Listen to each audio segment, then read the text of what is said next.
You're listening to Sarah Hagan Backstage, with interviews and insights from years inside the music industry.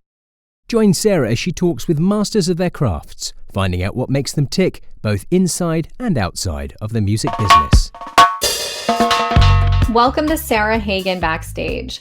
My guest today, Greyson Nekrutman, is an internet drumming sensation. Not only that, but he is just blowing up everywhere lately. He has a feature in Rhythm Magazine. He's been doing projects with Sweetwater and his endorsing companies, and he is heading out on the road with Brandex. We're going to catch up with Greyson on all of these things and hear about his plans for his future. So come along with me as I catch up with Greyson Nekrutman. Greyson, welcome to the podcast. Thank you. Thank you. It's a pleasure to be here. Pleasure to see you. It's been a long time. It's been forever, and it's so nice to see you too. And you're in a whole new backdrop here. I know, at least you got the congas. So we it's, do. We've got some drum-oriented stuff, but yes, I cleaned up my bedroom. I'm in my bedroom. Looks great. And so, okay, so let's start at the very beginning, because I was just recently talking about how I met you when you were just a little kid. Like a little kid, right? Yeah. A long time ago. Not so long ago. Well, I'm trying to think. I think I was 10. Yeah, right about, you must have been. Yeah, that was...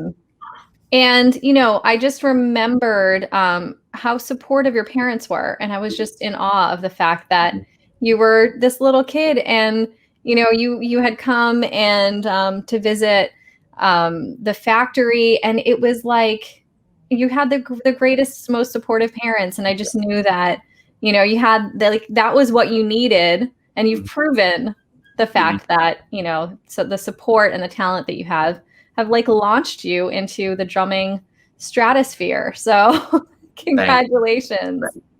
Thank you. Yeah, I won the parent lottery in that way. For sure. And I just kind of want to start at the beginning, because, you're only 19 now, so still really young, but you started playing when you were 4 years old. Is that right? Yeah, exactly. I was 4 years old. And my earliest memories were of playing drums at a music store my brother was taking saxophone lessons at. And I remember I hopped on the red Tama drum set and I said, I want to play that. And my mother said, no. Went back and forth, and then eventually she let me jump on it a little bit, and the clerk said, that's fine. And then from there, my mom was like, I think he likes this. Maybe try it out. And my brother's friend was playing drums, and he had a teacher who would then become my first teacher, Justin, at 4 or 5. Wow. Could you even reach everything at that point, or were you No. So I remember the first day he taught me my left side from my right, literally. Wow. And my left foot from my right foot. And he had to lower the seat so I could just do the feet, and then he would raise it so I could just play my hands, because I was so little at the time. I remember the pedals were giant compared to my tiny little feet. But it was fun. It was a blast. That's amazing. And so was this a teacher that you stuck with for a while? Yeah, I was with Justin till I was, I'm going to say 14 years old, 13 or 14 years old, from 4 to 14. And he taught me, I would say, almost everything I know, all the basics that I know. Justin Gallo, and I know he'll be listening. But yeah, he became like an older brother to me in a way, and he taught me. The thing was, he never was, we're going to be a rock drummer, we're going to be a jazz. No. He just taught me a little bit of everything. He taught me how to read. He taught me how to play classically. He taught me how to play rock, jazz, fusion, a little bit of everything. And it kind of set me up to understand more than just one style, or you're a rock drummer. No, it was I was just a drummer. And I didn't really play the style. It was what am I doing this week kind of thing, instead of what am I doing, forever. Right. That's fantastic. What a great teacher to recognize that and really kind of give you a diverse education in drumming, not focused on one thing. And I know that your mom is a music fan, and I'm wondering, like, what was the music around your house when you were growing up? Was there always music? Was it a certain style? Was it also eclectic? Well, she, as she said, was a very big reggae fan. She loved reggae. She still does. That was like her number one thing. And then she got me into, there's literally videos over here in the back closet of VHS videos of me dancing to Joe Cocker at like 4 or 5 years old. Maybe I was like 3. Joe Cocker. And then she got me into Dave Matthews Band. That was like my first love of music, was like listening to Crash and listening to all that. It was like the first, diving into like one band. That's what I can remember. And Sting, Peter Gabriel, but it was like a little bit of everything, and she, Pearl Jam. And my dad was, he likes music, but he doesn't really, like a certain style or anything. He kind of just listens to whatever, but she had like specific bands she would always listen to. Yes. That's amazing. Did you go and see a lot of concerts as a kid? Did you ever get a chance to see Dave Matthews Band? Yes. So I've seen them 4 times. And then I remember we were going to concerts all the time, but I mean, the ones I remember, we saw Joe Cocker once when I was really little. I was probably like 4 or 5.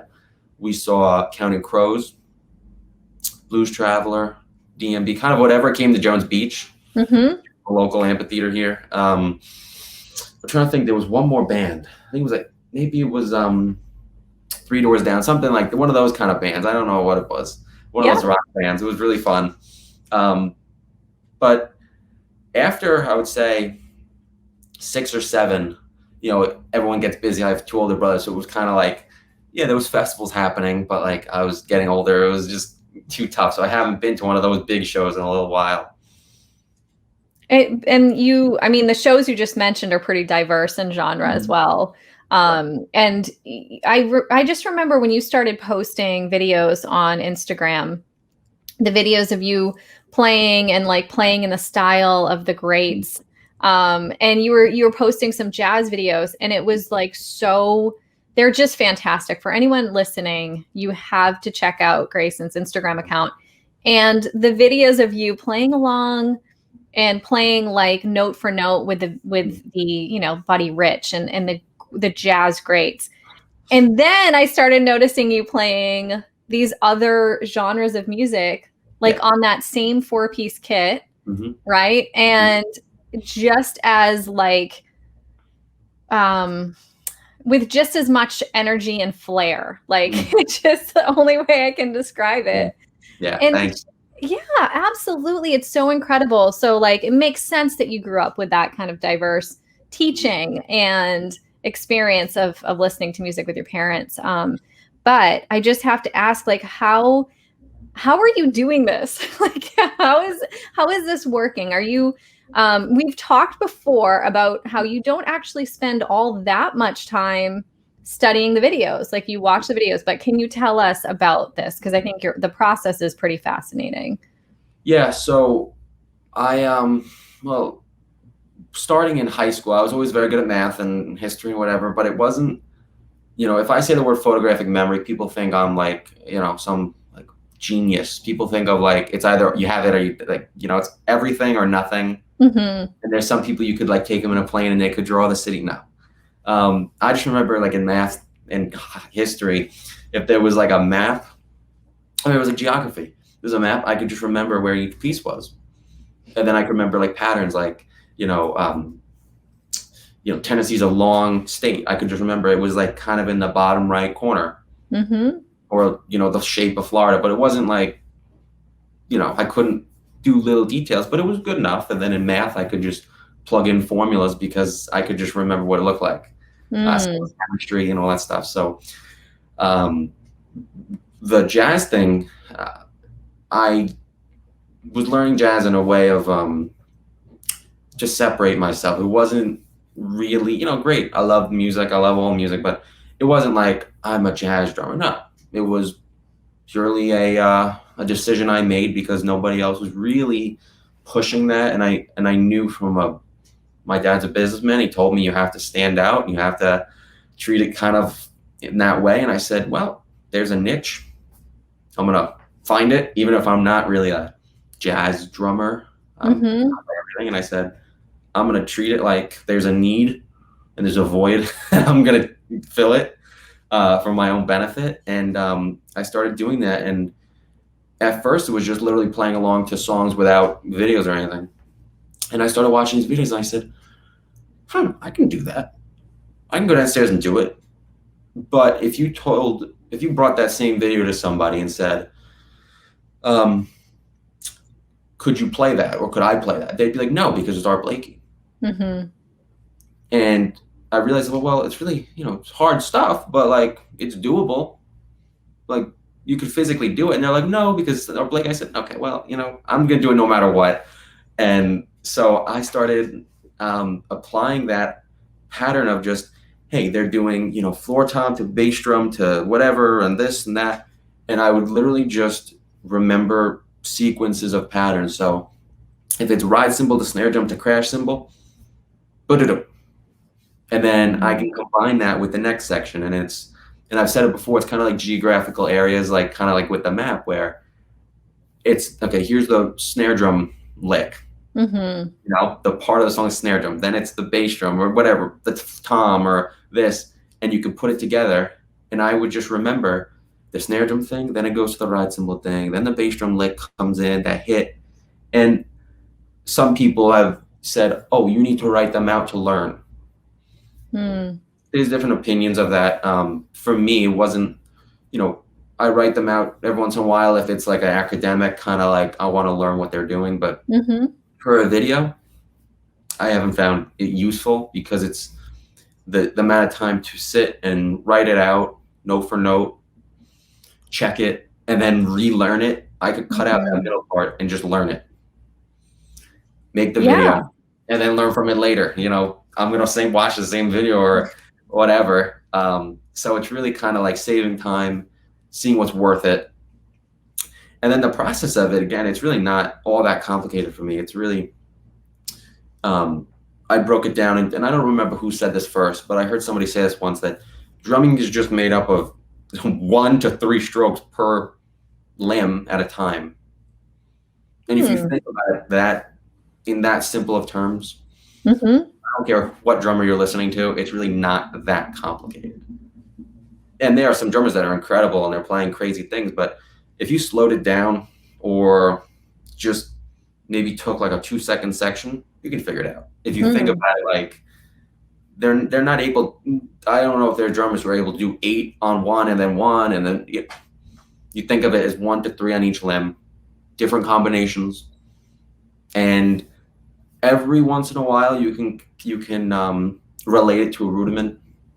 If it's a obvious rudiment, like you hear a paradiddle, great. You can say to yourself, there's a paradiddle after the bass drum hit. But sometimes that can also make it harder because you're trying to find associated names when they're just patterns. So sometimes for me, I can just sing it back, whatever it might be. And if it's a rudiment, great. If it's not, great. Because sometimes, especially when I first started, there was a lot of people around me who were just trying to, Philly Joe would do a this into a that, into a that. And then I'm like, okay, but what's in between these 2 rudiments? They're playing something. You can't figure that out, but it's not really a rudiment. So that's where it starts to get a little tricky.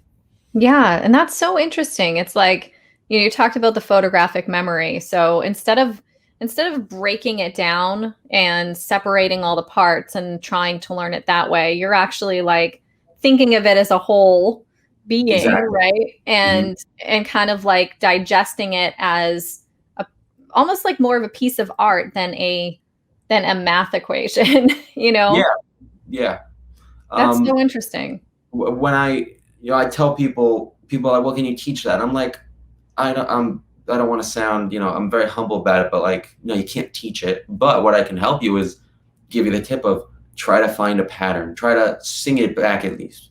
If you hear ding, boop, boop, ding, just break that down, play that, and then move to the next section. And when I do that, no, I don't do what I say per se, because sometimes I don't need to, but it's doable. It's not something where like, oh, I can never learn this solo. No, you can learn a solo. You might have to slow it down to 50, 75%, but you can do it. And even if you can't play the full tempo solo, you could learn it at 75% speed and then take a lick from it and use it in your own playing. There's nothing wrong with that. Yeah, absolutely. And I think everyone learns differently, right? There are people like you who maybe read something and it just stays in your head and you can remember like where the words were on the page or where the state was on the map kind of thing. And then there are other people who have to rewrite it and then read it, and the rewriting process. She likes to write the things out so she remembers. Absolutely. That's me too. I'm totally a list maker and a note rewriter. That's how I remember. But yeah, everyone learns differently. So it's fascinating to watch you come out with these videos, and each new video I'm just blown away by. Thank you. Really. I had to comment on the Tool video because one of my absolute favorite bands and one of my favorite songs, you did 46 and 2. And it's so awesome to see you play on the 4-piece kit, what is being played on this giant kit. Danny plays this giant kit with all these electronics. Absolutely. Yeah. And I love to see how you recreate that using just the highs and lows that you have in that 4-piece kit is awesome. Thank you. Absolutely. Yes. Keep it coming. We're all loving it. And you are like everywhere now, everywhere. Like you just had a feature in Rhythm Magazine with Steve Gadd on the cover. Yeah. I mean, that just, when I saw that, I get excited. I get excited for all you guys when great stuff happens, because, I feel like, yes, it's coming. Well, you've been part of the journey, so you should, Well, thank you for that. But I know the feeling of seeing somebody when they were really little, and now they're growing, and it's like, oh, I get it. He's doing it. Yeah. And it's, I meet a lot of people along the way, and sometimes you meet someone and you're like, yeah, that kid has it. And again, the support of your parents, incredibly important. And now you're doing all these great things. So tell me about that. Like, did you get the magazine? And I mean, just seeing Steve Gadd on the front, there you go. Yeah, there it is. And, Steve is all of our, one of our favorite drummers, all of us drummers. Just absolutely. And so being in that magazine, that must have been quite a trip. Yeah. So I got the opportunity to do the interview, and I thought, amazing. Like, this is like dream great. But I wasn't being like, oh, where am I? What page? Because some people, I'm sure, nitpick in this. I did the interview. It was great. Didn't hear, there was no reason to like reach out. Just whatever. And then I was down in Nashville, and I remember my mother texted me and said, here's the photo. And it was like on their Instagram. And I was like, oh, Yeah. And, start getting messages from people in England and here and there. And then people start tagging me in their stories, and I'm like, oh, this is real, huh? Like, oh, this is getting real. And then, what was really funny is the first magazine feature per se was Rhythm Magazine over in Japan. I think it was called Rhythm and Drum Magazine. And they came out, it's an all-Japanese magazine, drum magazine. And for the interview I did for that, I don't know what it was, but somebody had taken that interview, translated it into English, and put it on their website, kind of like Wikipedia, but it's not Wikipedia. So I remember one of my friends, I guess, typed in my name on Google to find this magazine, and they're like, it says all your personal info, all about Justin and everything. Wow. Instagram and this and that. And I said, oh boy, this is getting weird. Yeah, that was maybe a moment where you realized people are really, really paying attention. Yeah. That happened. And then even getting noticed at the grocery store with my mother. Oh my God. Yeah, it was that was a weird experience. Have you had to sign autographs like on? Yeah, I was in the city. I was in the city with a friend, and I got stopped like 4 or 5 times. And I was like, this is getting a little strange. Wow. At that point, it's like, it's nice, but it's like, uh-oh. It's a good sign. I guess it's a good sign. It is a good sign. Absolutely. I mean, the fact that people are recognizing you in real life. Yeah. Well, it's just it's weird to translate it because it's like, whatever the number of followers it is, it's like, great, it's a number on a screen. But then you think about it in real life terms, it's like if you had that many people in like a football stadium, you'd sell out the entire football stadium. Yeah. And followers don't really matter, but like if you took like actual comments or like the people that actually engage with you, still that's like a football stadium. Absolutely. Yeah. Like, and that's one thing that's fantastic. I mean, you have great engagement on your post, which is really important. And it means a lot to companies that would like to partner with you. And, I saw that you did some content recently with Pearl and with Meinl, right? So that's like, it's so important, especially nowadays. Everyone's been locked down, right? Like everyone's been in their house, and what you've been doing has kept you in everyone's homes, essentially, right? Yes. So it's a great thing. And I love that, you just talked about how you're really strategic in what you were posting, because there is a serious strategy to social media and to utilizing it for the future. So it's it's a means to get to what you're looking for, get into what you want to do in the future. And yeah, it's so great that you strategized about that. And you were like, well, no one's really posting these jazz covers, so I'm going to do that. And, again, you do it with such flair that people really want to watch you play. And we have to mention, we can't talk about this and not mention the suits and like there. Right.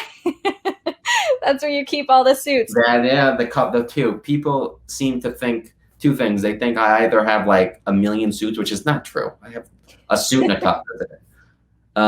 And then they joke about the dry cleaning bill, and I'm like, okay, it's a little weird. You just dry it, you hang it, it's fine. It's fine. Clean yourself. You don't need to spend. Yeah, you change out the shirts, and it looks like you have a million suits. Yeah, you clean it yourself a little bit. It's fine. It's fine.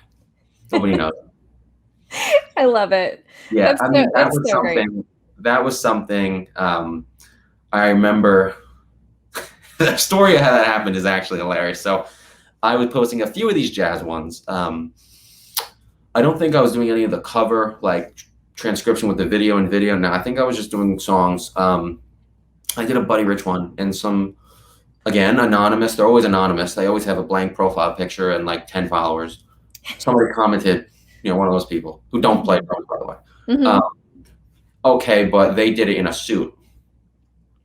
And the comments like that, or the snarky comments, I don't care. Like, I don't really care.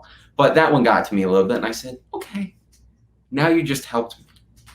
So I remember I went upstairs, and I was joking with my dad about the next video, because I said, I was showing him the song video. I'm like, oh, I'm going to do this 6 song, listen to this thing. And he's like, you should do it in a suit. And wow. He said, you should do it in a suit. And I said, no, it'll look dumb. I'm like, come on. He's like, no, I'm doing a suit. And I thought about it. And I said, that would be hilarious, because that would get everybody annoyed that just said that. Everyone that agreed with that dude. I said, that would shut them up. So put on the suit, put on a bow tie, went downstairs, made the video, and that video blew up. That I think it was Love for Sale or something like that. And then I said, well, there's another way to separate myself, because nobody else was doing it. So then every, big band one, I would wear a different tux or a suit or, a nice shirt. And then now it's kind of like a meme where I'll do it in a Tool video, just because it just avoids the question of, but can he do it in a suit? Well, I just answered your question. So yes, hopefully no one asks if you can do it in like a Big Bird costume or something. Exactly. Like that, right? Well, we'll figure that out. And then the funniest part was when I started changing up the colors of the ties of the shirts, and people would say things. oh, now he has the red tie on. I'm like, okay, that person knew. That's too funny. Yeah, I mean, it's such a great thing. And again, it's something that separates you from everyone else and brings attention, and and then you can back it up with the playing, which is great. It's not a gimmick, it just adds something to your videos. And I love that. And I love that you're playing Tool in a suit and dress shirt. It's like perfect. Well, it matches Maynard's vibe. My favorite watching those like 97, 96 videos when he's like wearing a boxer and that's it. He's just wearing boxers, wearing whatever he's wearing, makeup, all blue. All blue, yeah. Like, nobody else would do that. Nobody else. I did see that tour where he was all blue and the rest of the band was all colors. Yeah. You saw him in person on that? I did see him. Yes. Yeah, actually in Rhode Island. And the club was shut down because they oversold the club by thousands of people. So people broke the door down.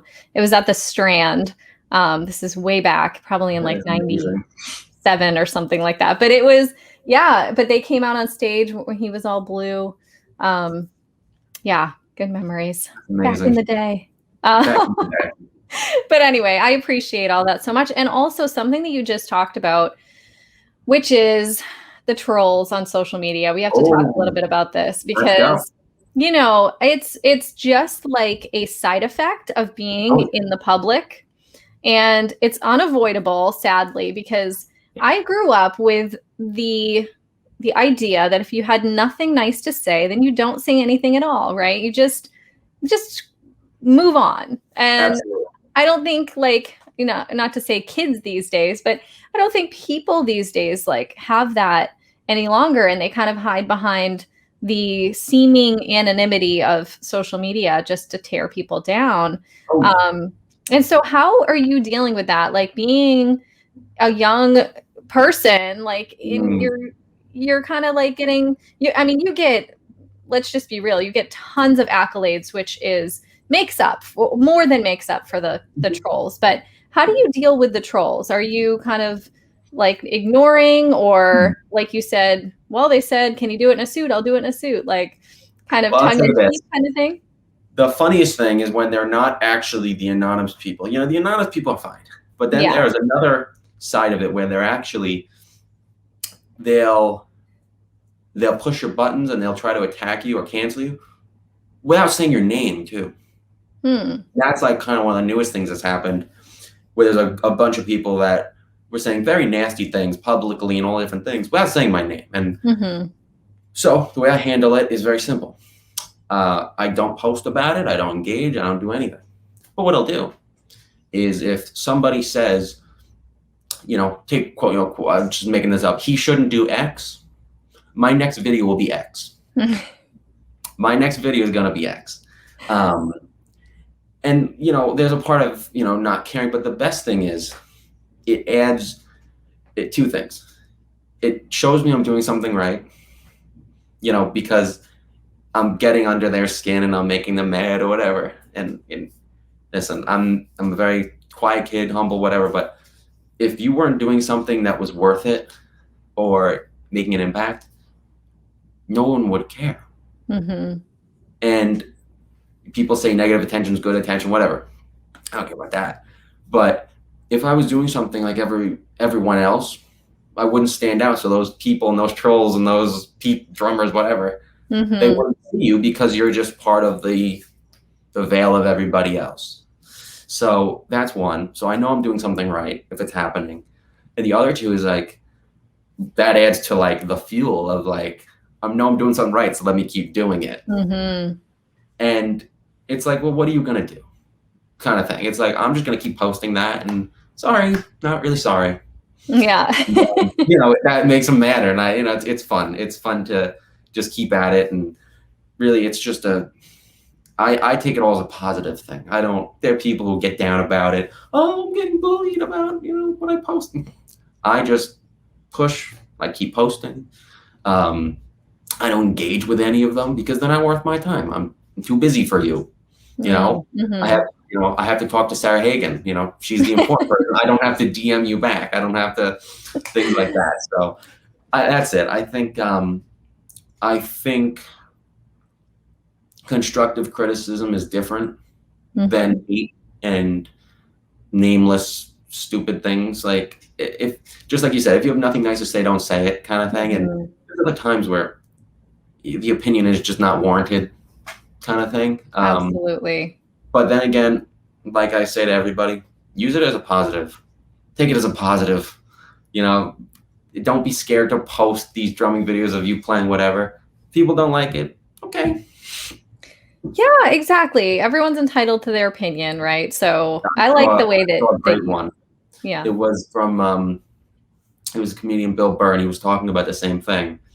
And he equated it to this, and he said, it's as if, you know, if they come onto my page, it's as if going into a restaurant and saying to the chef, I don't like your food, and telling everybody else in the restaurant, you can't eat his food, and that chef has to change his menu.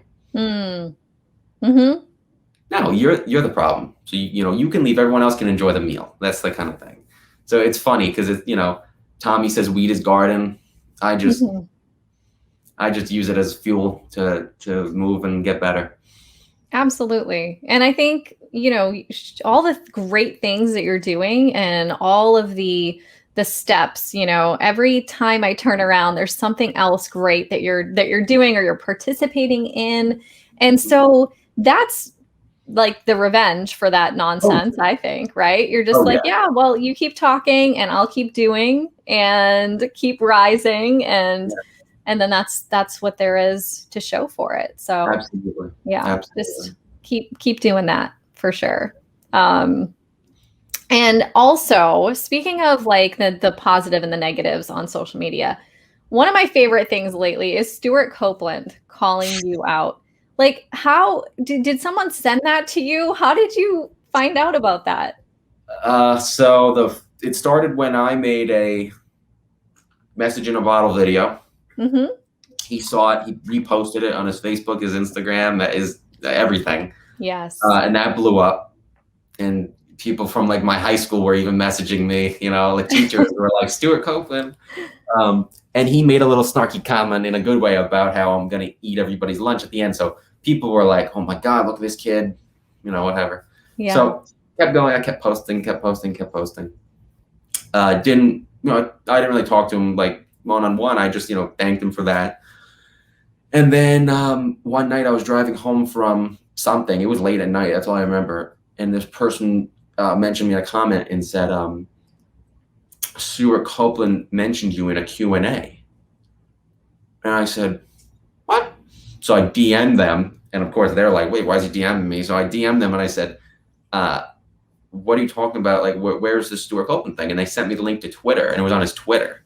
So I took the video from Twitter and I saved it. And I thanked him on Instagram.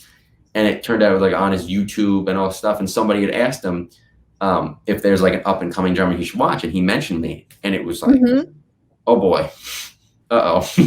You know, and that was kind of like another thing of like, it's getting real kind of thing. Absolutely. And not only did he mention you, but he also said, like, I don't listen to new music. Like he specifically was like, I don't know who's up and coming. Like, I don't know who you should be listening to, but wait a minute. And then he like totally calls you out. I'm like, oh my goodness. Like he just, you know, out of anyone. And he says like, he's not even paying attention to that, but go listen to Greyson. So that was super cool. It was mind-blowing to say the least.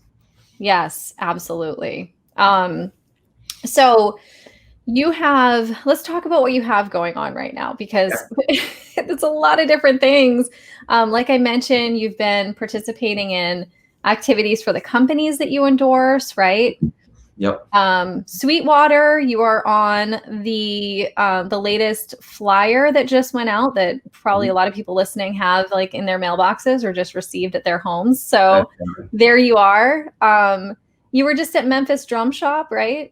Yep, absolutely. That was a blast with Jim Pettit at Memphis, filming some lessons. Did a solo. That was really fun. And his shop is like a museum, isn't it? It's like it was. It never ends. Yes. Because it was like, oh, let's open this magical door. Oh, where are we now? Let's open this door. And it was almost like that movie Coraline, with the little hatch at the wall on the bottom of the wall. Yes. The world. I felt like I was going to another world. He's like, oh, you open this magic door. Oh, yes. Another mile of drums.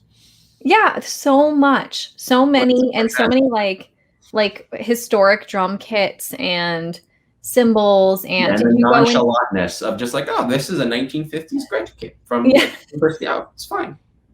And then there was one part that really got me, and it was that there was a Radio King kit, pristine condition, just stacked up like in like the upstairs, just like not even in case. Just I was like, oh, just an extra. Just an extra. Just an extra. Yeah, sure. Yes, for any drummers who haven't been to Memphis Drum Shop, if you get a chance to go there, it's like Disneyland. It's paradise. It's amazing. Did you go into the Gong Room? Did you see that? I went with my parents, and my mom was like, "What is going on?" Because it starts like, it's loud, but the next level, and then it gets a little louder, and then it gets so loud, but it's not loud. It's like overwhelming. Like, but it was weird because it's not like a concert where it's like actually like shrill. It was just like the whole room was like moving. Yeah, it's little. What is going on? Yeah, and you almost feel like your organs inside are moving. Like I felt like my ribs were shivering. I was like vibrating. Exactly. Yeah.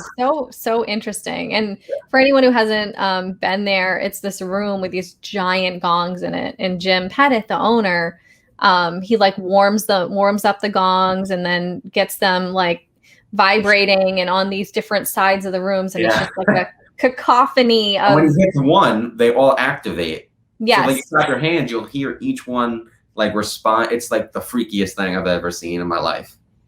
It's really cool, right? In a cool way. Ugh. Absolutely. So you've been there creating content and you're going out on tour, which is like incredibly exciting. And I just want to hear all about this. Yeah. So that's one of the things where people are saying, well, why do you post so much? Like you said, Sarah, about using it as a push to other things. And this was a prime example where I was approached by Brandex to join them for I have it over here, their fall 2021 tour of North America. And it's pretty much the East Coast, a little bit of the West, a little Midwest-ish. And then there's another tour later on in the spring, which is the West Coast. And I said, this is like the Brandex, like Phil Collins Brandex. So the music is right up my alley. Bill Bruford, Phil Collins, Mike Clark, like all that stuff. And it's just a blast to learn the songs. I had a list I had to learn, and it was like, I love this song. I don't know that song. Oh, let me learn it. Oh, I knew that song. No, don't know that song. But it's been a blast. I have a little bit more time. I have about a month till we leave. And we take off, and it's going to be a fun experience. I can't wait. I know you're coming through Massachusetts, and it's so exciting because I've always thought of you. Well, okay. So when I knew you as a kid, I thought like, okay, this kid is someday we're going to see him out on the stage and it's going to be incredible. And to see you, so then you became like this social media star, this drumming like superstar, which was incredible. And at the same time, I knew that you had other plans like to go beyond that. And so I'm so excited for you that you're doing this. Yeah. And especially like coming out of a quarantine and virus and all that stuff and getting a chance to get out there and play and having like this whole other experience. Oh yeah. It's a big step because a lot of people are like, he's great, but he only plays in his basement. And I'm like, no, before COVID, I was playing a lot. I was in big bands and Jazz Lincoln Center. I was all in different places. And it was like, I'm not going to post videos from 2.5 years ago. I'm not. Like, can you play live? I'm like, yeah, but that doesn't reflect my playing now. Because growth from even COVID I've been practicing my butt off. So it's a lot, So it was kind of like a stuck position of like, it's going to be tough to get out there because nobody's going to want to take you because they don't think you can play with other people. But it's like, I know people know I can. It was like just waiting for the opportunity to like come on. You know, and I was like, let me try to post other styles. So if another artist wants me, they can see I can play their style. And it's just going to be a great opportunity to showcase that, hey, I'm ready. You know, this is like a step up to the next level. Absolutely. Yeah. And it gives you like another like you said, level to talk about and to put out there into the world. And so that everyone else can see you as all that you are, like this, you know, incredibly well-rounded player. So excited. So psyched about that. And can you share anything? Is there anything else that you have coming up, or any plans that you have, or interesting content that you have planned? Well, I'll say this, Drumeo is happening. We don't know when, but I'll say it's happening. That's to be determined, and we'll announce and all that stuff. And other than that, just getting ready for the tour. Still posting a lot, building up my YouTube from my Instagram.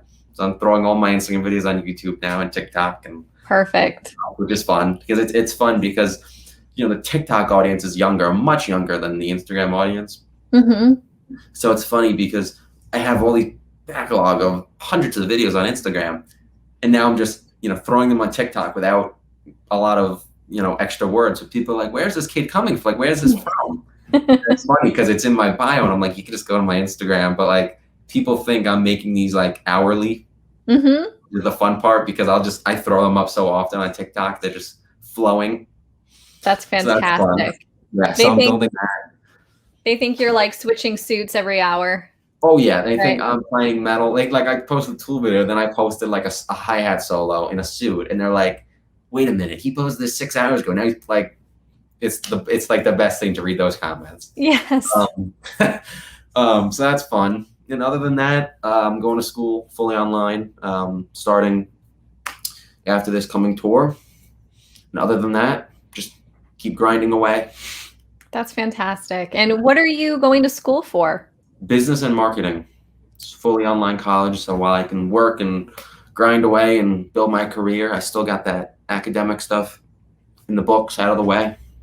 So. Really smart. Yeah. Super smart, because you know what? I mean, you have a great sense of what to do as far as your future and playing. And I think, you know, the business, you have a great business sense already. So just developing that further, like how great is that? And it'll help you.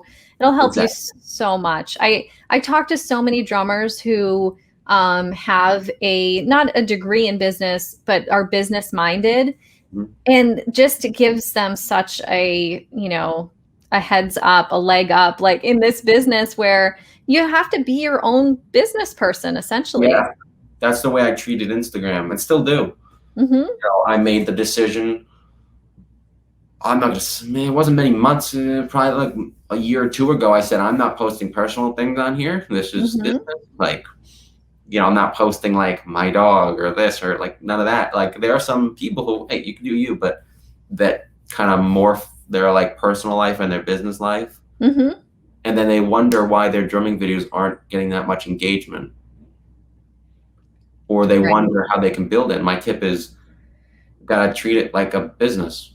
You know, there are YouTubers who making a lot of money, who are professional YouTubers. It's their job. Like they treat it as their job because it is. So I see Instagram as like a secondary job. You know, I don't, you know, you make the video, you post it, you have to learn how to strategically post it and this and that. There's a lot that goes into it. But really like the business aspect, I think can be like lost sometimes. People are like, oh, it's just for fun. It's like, yeah, you can do it for fun, but then if you want something more out of it, you can get that. Absolutely. Yeah, it can be fun and it can also be a living as well, right? Like, yeah. It can get you opportunities you would never have gotten without it. For sure. For sure. And a super important question, heading out on the road, are you bringing the tuxedo and the suits? That's a good one. I don't think so for Brandex. I think I'm going to wear a nice button down. There you go. Nice, you know, black pants, but I don't want to be too flashy. So, you know, I have to keep in my place. I don't want to get too out there. So probably a nice shirt. You know, I'll still dress nicely. That's still my thing. But no tank tops or anything. But I don't think it's for this one. People got Very mad nice. because I didn't wear a suit to Nashville. So maybe Drumeo, I'll have to wear a tux. You might have to. Yeah, I think the tux.